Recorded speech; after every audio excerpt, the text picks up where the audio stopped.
नमस्कार, स्वागत है आपका न्यूज़ नशा पर। मैं हूँ नीलू व्यास। आज बात करते हैं प्रधानमंत्री नरेंद्र मोदी की, जो अभी तक चुनावी दौरे पर थे। उनको आगे भी जाना है, लेकिन कल जब राजस्थान का चुनाव प्रचार शाम को 5 बजे खत्म हुआ, तो अचानक से सारे टीवी चैनल्स ने प्रधानमंत्री नरेंद्र मोदी की जो मथुरा विजिट है, उसको दिखाना शुरू किया। और ये बताया गया, जितने भी मोदी चैनल्स थे, उन्होंने ये कहना शुरू किया कि प्रधानमंत्री नरेंद्र मोदी देश के पहले प्रधानमंत्री हैं, जो कि कृष्ण जन्मभूमि गए। उसके बाद ब्रजराज जो फेस्टिवल था, उसमें भी उन्होंने हिस्सा लिया, जहां पर संत मीराबाई की 525वीं वर्षगांठ मनाया गया। जो मथुरा की सांसद हैं हेमा मालिनी, उन्होंने एक डांस परफॉर्मेंस भी किया और अपने भाषण में नरेंद्र मोदी ने ब्रजभूमि को विकास से जोड़ा और कहा कि जिस तरीके से उज्जैन में महाकाल, जिस तरीके से अयोध्या में भव्य राम मंदिर का निर्माण हो रहा है, उसी तरीके से ब्रजभूमि में यानी कि कृष्ण जन्मभूमि में लोगों को भगवान कृष्ण का दिव्य दर्शन प्राप्त होगा। और उन्होंने साथ में चुटकी लेते हुए ये भी कहा कि बहुत सारे लोग अभी भी जो गुलामी मानसिकता है, उससे नहीं निकल पाए, लेकिन अब अमृत काल में हम गुलामी मानसिकता से निकलेंगे। यानी कि उन्होंने एक तरीके से अनाउंसमेंट तो नहीं किया बांके बिहारी टेम्पल कॉरिडोर का, क्योंकि 3 दिन पहले ही इलाहाबाद हाई कोर्ट ने हरी झंडी दिया है बांके बिहारी टेम्पल कॉरिडोर को।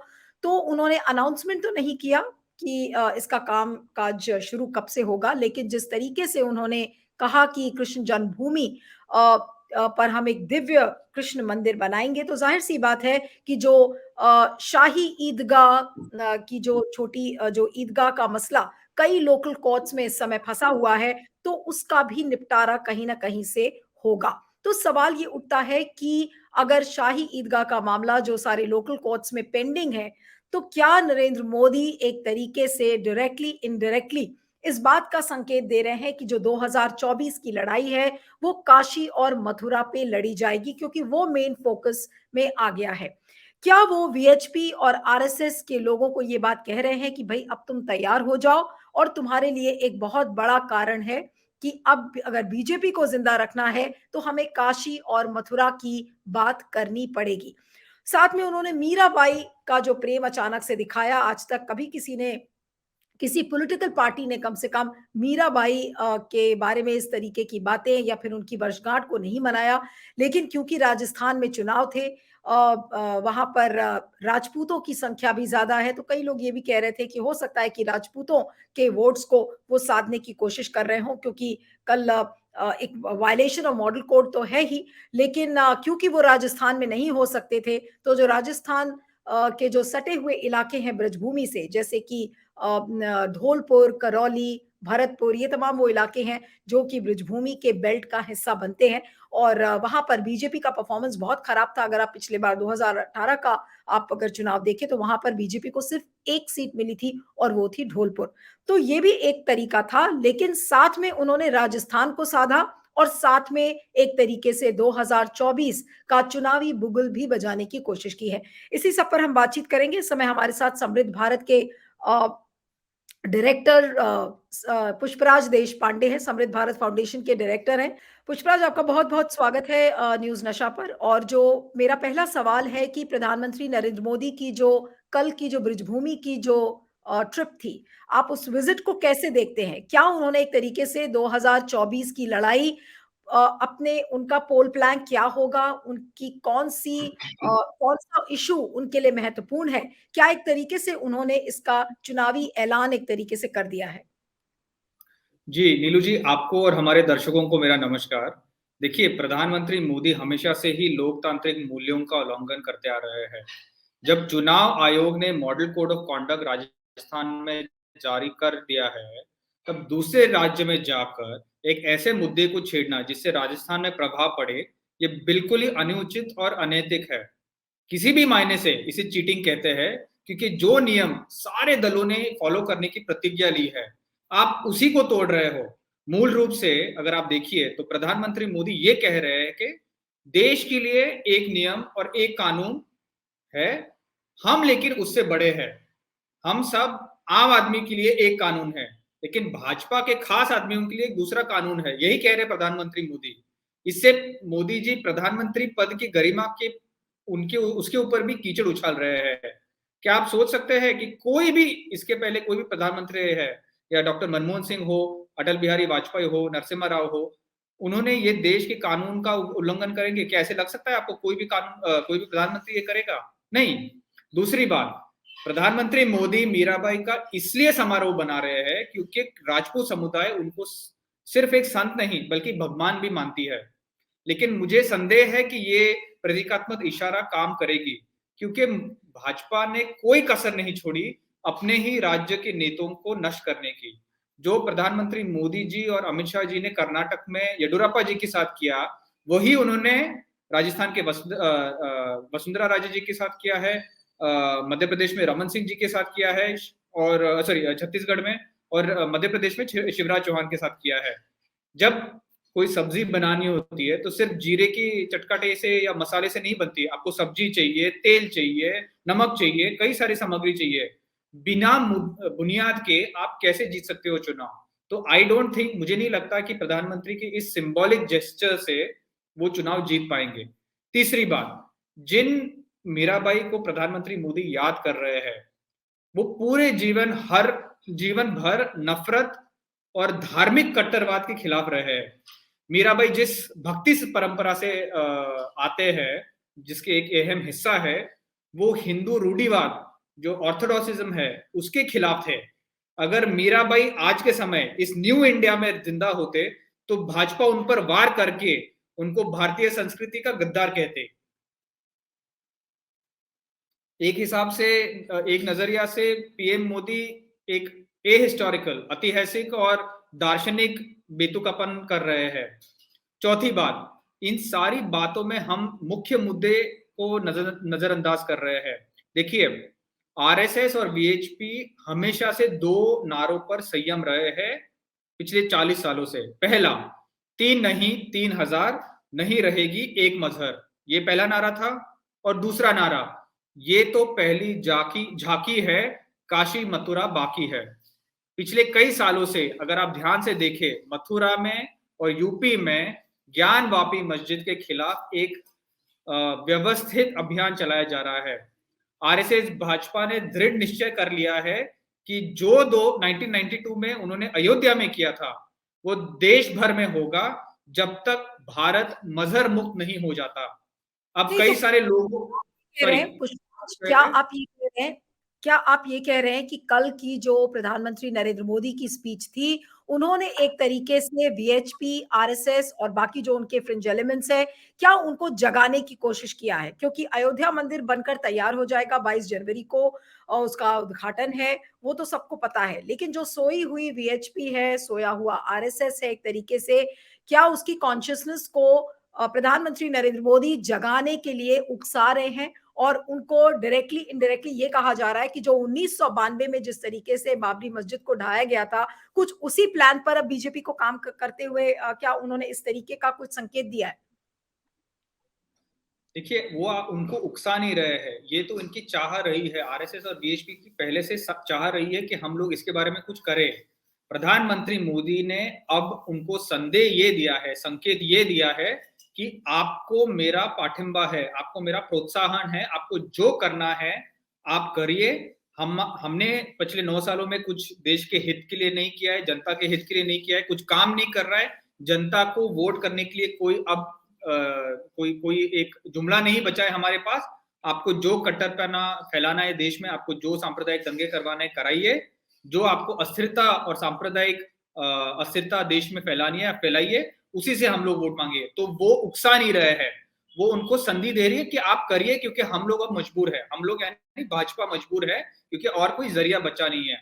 देखिए, कई सारे लोगों ने देश भर में भाजपा को वोट ये कह के दिया था कि देखो बाबरी मस्जिद, उन्होंने एक वन ऑफ घटना था बाबरी मस्जिद। इन लोगों ने सोचा कि भाजपा ने पूरे देश भर में जो अस्थिरता फैलाई थी उस 1992 में, वो सिर्फ सत्ता के भूख के लिए फैलाई थी, लेकिन अब ठीक हो गया है। इन्हें ये लगा कि भाजपा अब सिर्फ देश की उन्नति और प्रगति के लिए काम करेगी और नेशनल इंटरेस्ट में। लेकिन प्रधानमंत्री मोदी का कल मुखौटा गिर गया।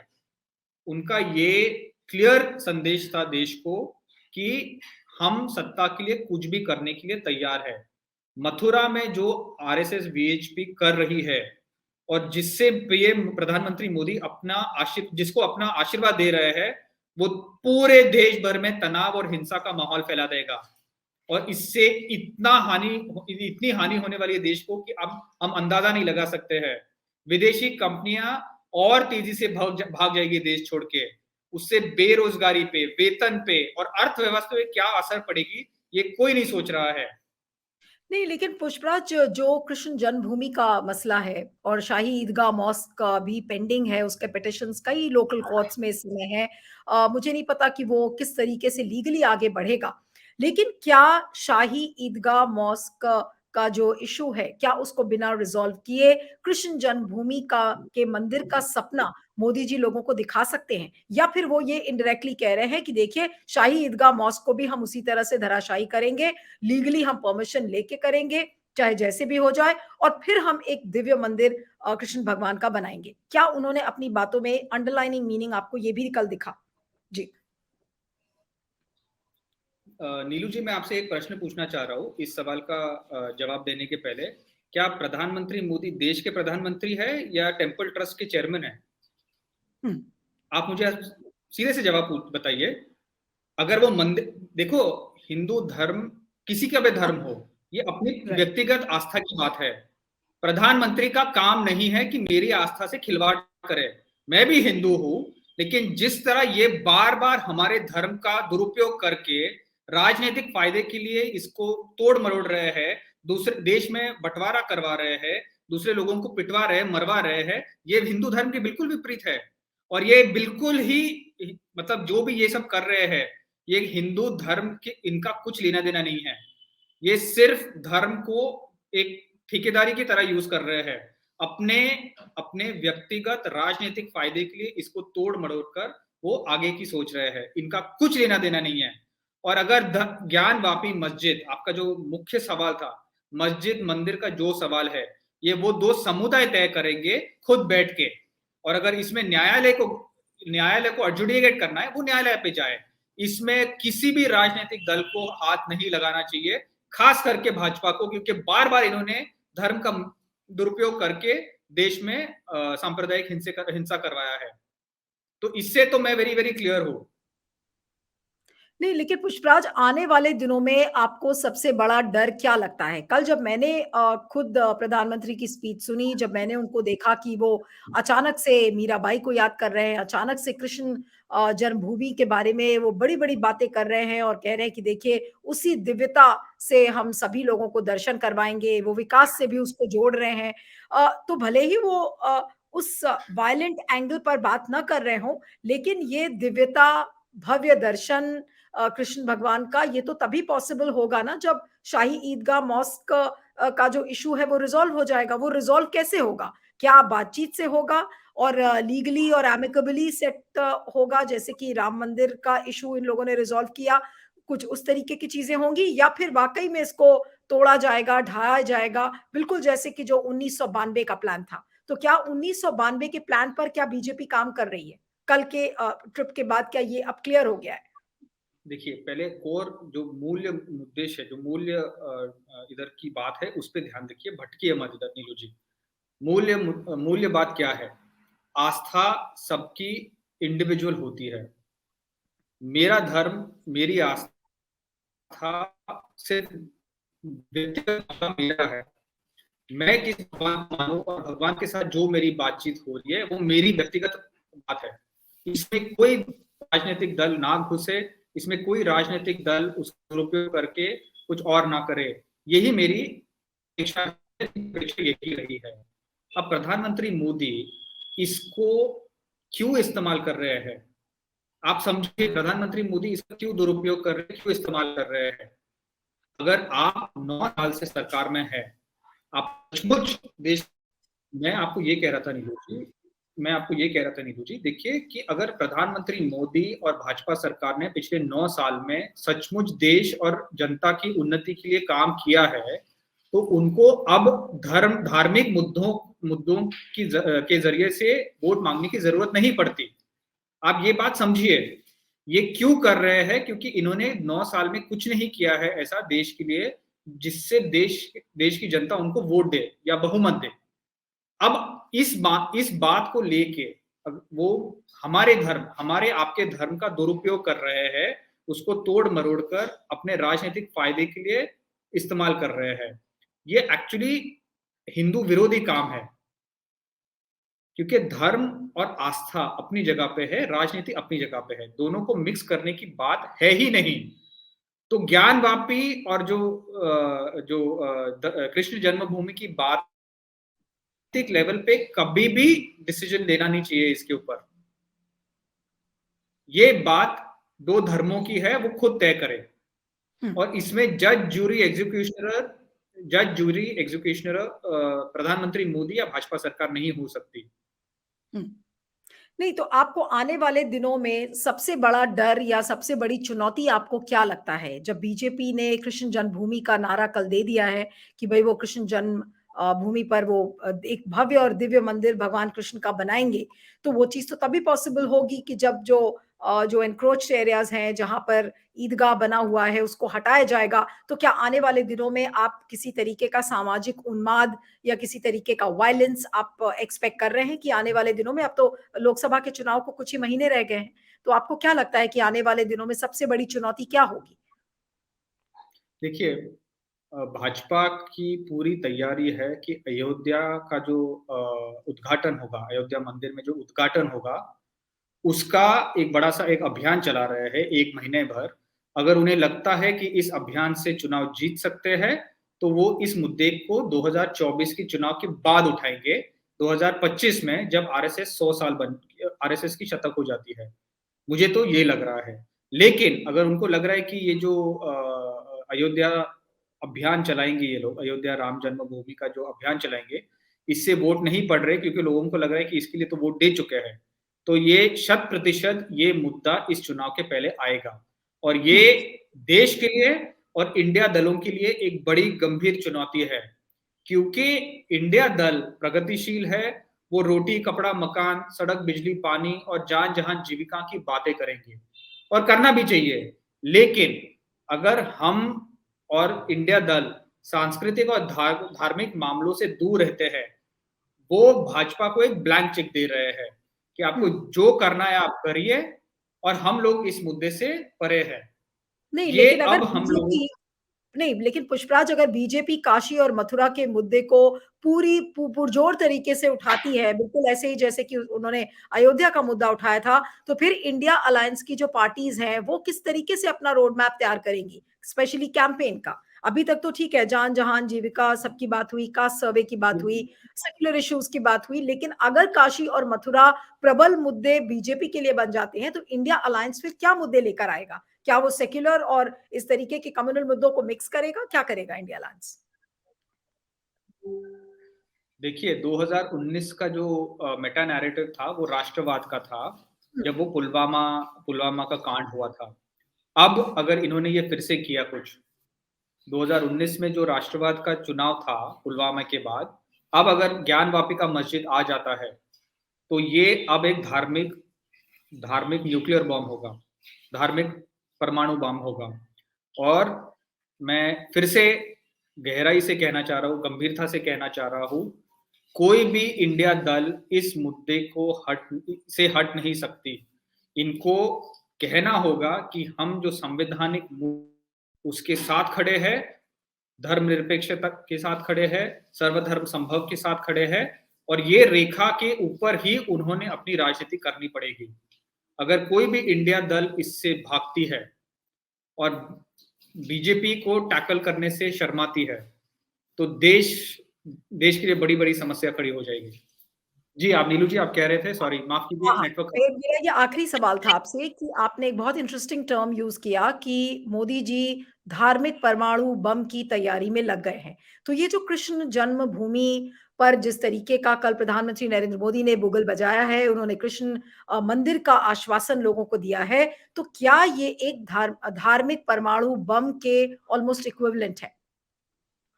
अभी तो नहीं है, लेकिन अब हाथ की बटन के ऊपर हाथ इनका घूम रहा है।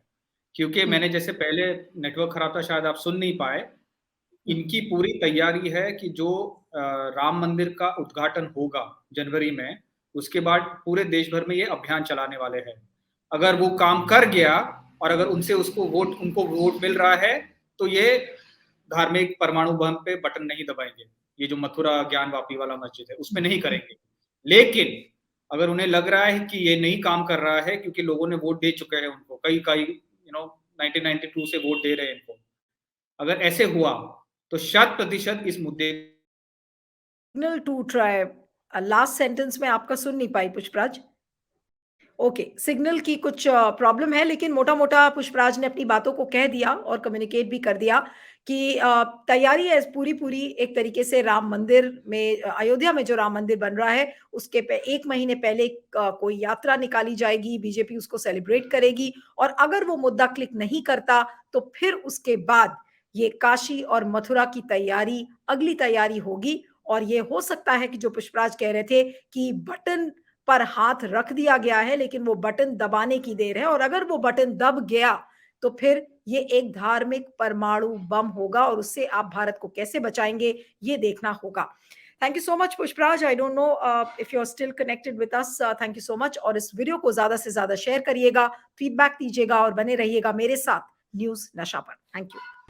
और आप हमसे जुड़े रहने के लिए सब्सक्राइब करें YouTube पर, फॉलो करें Twitter पर और लाइक करें Facebook पर। और ज्यादा जानकारी के लिए आपको टाइप करना होगा सिर्फ न्यूज़ नशा।